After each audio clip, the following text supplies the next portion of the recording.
Hi, welcome to this bonus lesson. I'm here in Los Angeles with Chris Kai. What's up, Alex? Great seeing you. Thanks for coming on to give us this lesson. And Chris is the author of this book, Big Game Hunting, #1 Amazon bestseller. Chris was actually referred to as billionaire networker by Inc. magazine. Yeah. He referred to me as the billionaire networker. That's a great title to have. And he also you were featured in I was featured in Forbes magazine, Huffington Post, ABC News. I created a gifted professional speaker program where I teach entrepreneurs how to be speakers and build out online businesses. Okay, great. Yeah, that's why, I read this book. He gifted this book to me a few weeks ago, and I read it, and it's actually a really great read. It's a kind of, I want to say, like, a little bit less than average, like 100 pages. Yeah, 100 pages. It's a pretty good read. And we're considering including this book in one of our future mentor boxes. And I asked Chris to come here and give us a quick lesson on how to do business networking. And now you are a master of this. So this is basically what you teach. This is what you do. And that's why I asked you to come here, because I myself made the mistake of not paying enough attention to my business network. And I even was building my businesses assuming that business networking isn't as important. And now I know better. And that's why I bring people like you to tell us how to do it effectively. Do you want to say a few words about your book? Yeah, for sure. Yeah. So the book, again, it's #1 bestseller on Amazon. The rankings change literally every hour, but for 4 days in August, it was the #1 bestseller on the small business category. And at the core, whether you believe in science or believe in people like Alex or believe in people like Reid Hoffman sold his network, LinkedIn, for over $20 billion to Microsoft. So there's value in that, right? But based on science, Ron Burt, who's profiled in Forbes, he literally says, based on network science, that your network is the #1 best predictor. #1. I believe you now. So, okay, so I'm going to cut to his lesson. We look forward to hearing from you. Great. Thanks, Alex. So whether you realize it or not, your network is literally the #1 best predictor for your career success based on Ron Burt, who's a network scientist. Reid Hoffman, as I mentioned before, he sold his network, LinkedIn, for over $20 billion to Microsoft.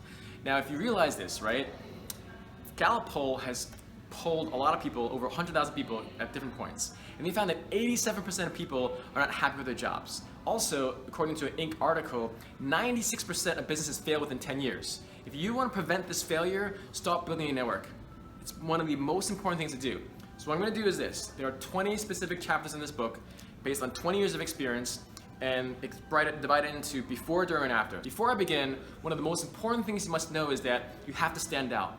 We go to all these events, you get business cards after business card after business card. What happens? You take the business cards home, it goes on your desk, and it does nothing, right? So I have something called 10 pole stories. Wherever you go, you have to share stories, because stories are 22 times more relevant than facts. So if you don't just want to be a business card, you have to share stories. So I'm just kind of giving that as a macro level understanding that if you want to go out and network, you have to share stories that help you stand out. So, big game hunting, networking with billionaires, executive celebrities. Inc. magazine has referred to me as the billionaire networker after writing this book. I've worked and collaborated with many billionaires, primarily for nonprofit stuff. I've had clients referred to billionaires, but it's really about what I call big gamers, people of influence. It's not just about billionaires, it's really about connection and community. So let me go through 3 specific tips for what you can do before an event. And again, I talked about how it's divided into 3 specific sections, and the first section is, what do you do before an event? The most important thing, to be honest, is knowing your why. Simon Sinek talks about this in his TED Talks, but it really is like, what is your purpose of networking? Of course, we want to make our money, we want to do better in our business, but it's really about, okay, personally, why are you going networking? Professionally, are you going there for clients, business partners, your mentors? But it's all about understanding that when you walk into a room, if you don't even know who you want to meet, then you're just wasting your time. So when people say, oh, Chris, I got to work the room, working the room is a waste of time if you're in the wrong room. Success isn't who you know, success is who you want to know. So do yourself a favor, save your time and money by researching the event and knowing who you want to go to. Let me give you a specific example. I go to a lot of events with realtors because realtors have bought my book, they buy my program, so I have a 100% chance of meeting my clients when I go to real estate events. which is why I just spoke at Keller Williams, the largest real estate company in the world in Miami, which is why I went to Phoenix, Arizona in September and spoke to a 853-seat theater. But what I'm saying is, if my clients are realtors, wealth managers, insurance brokers, I know that I have a 100% chance of meeting my clients in those things. So for you, whatever field you are, make sure that you find the clients in the room. And if it's about price points or occupations, it's all about dissecting that room. Let me just dial even deeper. If you're a realtor, if you want to sell a $1 million home, which means the person has to make at least $150,000 gross. So if you go into a room, why are you wasting your time going to rooms where they might only make $40,000 or $60,000? Then I'm not judging them on how much they make. I'm just saying if you want to network to find more clients, you have to quantify and qualify the room. It saves you so much time. So the most important thing is know your why. Know why you're there, because you're going to waste so much time going to events, working hard, taking the time to go to events, but not working smart. If you work smart, you'll do your research, you'll find out who the clients are, and you literally feel so happy, and you'll literally be thanking me and Alex for creating this program. Like, oh my God, I feel so happy, so much less stress, because you're focusing on quality events, not quantity. So important to know your why, and also to know who's in the room. Most important thing before an event, do your research, okay? Second is this, give them a reason. I already talked about this before. You have to give them a reason to remember you. I don't have many business cards, but when I do, I have a picture of Tel Aviv, Israel. There's only one person that found out what that picture is about because he's actually from Israel. But I do this because how many times have you gone to an event, you get a stack of business cards, you go home, you're literally sifting through those business cards, and you're looking like Michael Jisenbeck, Rachel Ray. You don't even know who these people are. I don't mean to be mean, but like, you might be that person in their stack of business cards. So you have to give them a reason to stand out, which is why I'll always compliment them, say, hey, that's a great necklace you're wearing. Tell me more about that. Let's say I have a necklace that my grandfather gave me. And if you were to ask me about my grandfather, you're building a personal connection with me, and there's actually 4 happy chemicals that are going on. It's physiology. There's dopamine, oxytocin, endorphins, and serotonin. Literally, if you start talking about my interests and my relationships with, let's say, my grandfather, my whole physiology changes. So you have to give them a reason to remember you by sharing stories, because stories are 22 times more memorable than facts. I meet so many people, sometimes they're so crass and tactless, they're like, hey, what do you do? As soon as you say what you do, you're literally pigeonholing yourself and creating a transaction as opposed to a transformational relationship. If you want to network with big gamers, people of influence, the higher up you go in success, they all want to get to these billionaires and executives. They don't care about you. So you have to really flip it around, talk about them, understand what their interests are, what their talents are, what their wants are, and if you listen intently and empathically, you'll have so much more opportunities, okay? So make sure you give them a reason to remember you, because if you don't, you'll be that person on that stack of business cards in their office next time you go to a networking event, right? Step number 2 before an event. Last one is this. Meet those people. And what I mean by that is, in network science, there are what they call open networks and closed networks. Closed networks have very specific clusters. So for instance, for me, I was born and raised in Woodside, Queens. So one cluster might be growing up in Woodside, Queens. Another cluster might be I was Catholic. Another cluster might be I went to St. Mary's Elementary School. An open network, which is what defines your future success, is, you know what, if I'm Catholic, do I connect with Muslims or atheists or Jews or anyone that's outside my own cluster of religion or my own neighborhood, right? So for you, you have to meet people outside your religion, your race, your nationality, your gender, your sexual orientation. So if you're a straight guy, hang out with more people that are homosexual. If you're a Christian, hang out with more Muslims, because what this does is it creates this amazing network that literally, if you checked your phone and I said, you know what, I want you to look at P on your phone. And if every single person with the letter P is a lawyer, doctor, accountant, that's a very closed network. So you literally, I did this as an example one time for my friends and for my speeches. I have hundreds of people from different professions on my phone.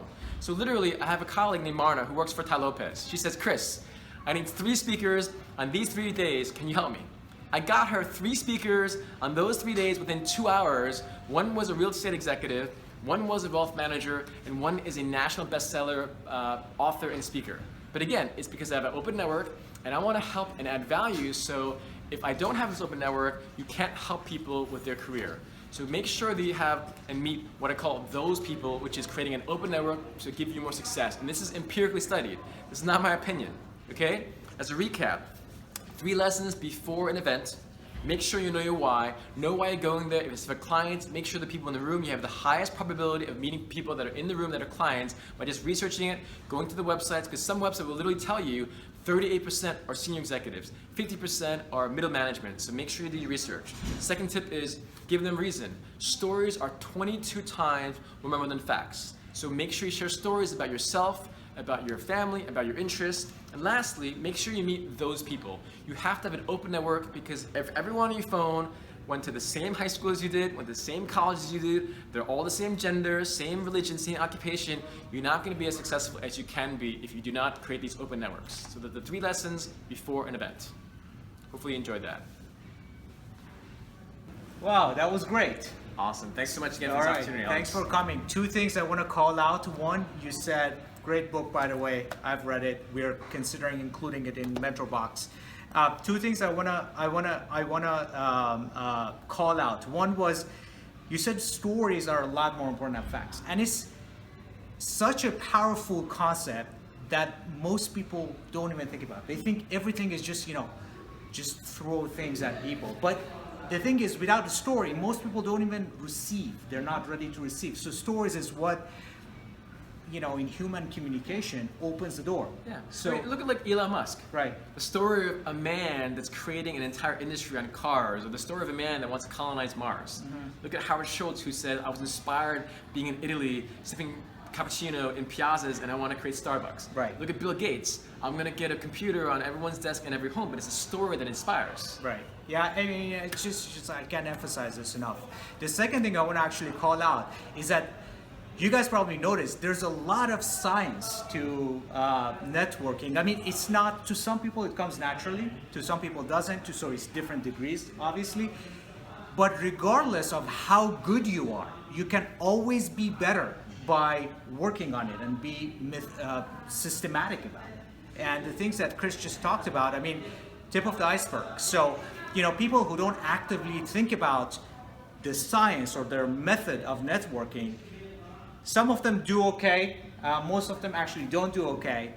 And even those that do okay still would benefit from being proactive, which is something I constantly, every time, everything, not even in networking, every topic I talk about is that be proactive. Don't just leave things to chance. Like, oh, I'm gonna just show up to this event and hopefully things work out. No, I mean, there's a method to the madness. That's why there are people who are systematically successful, because they crack the code. Absolutely. Yeah. And here's the best story to end with, right? Right.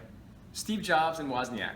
You can have the Steve Wozniak who created the actual Mac, right? But without the Steve Jobs, the story, the promotion, you would have nothing. And by the way, Steve Jobs, at 12 years old, cold called Bill Hewitt of Hewlett Packard and asked him for a job. Right.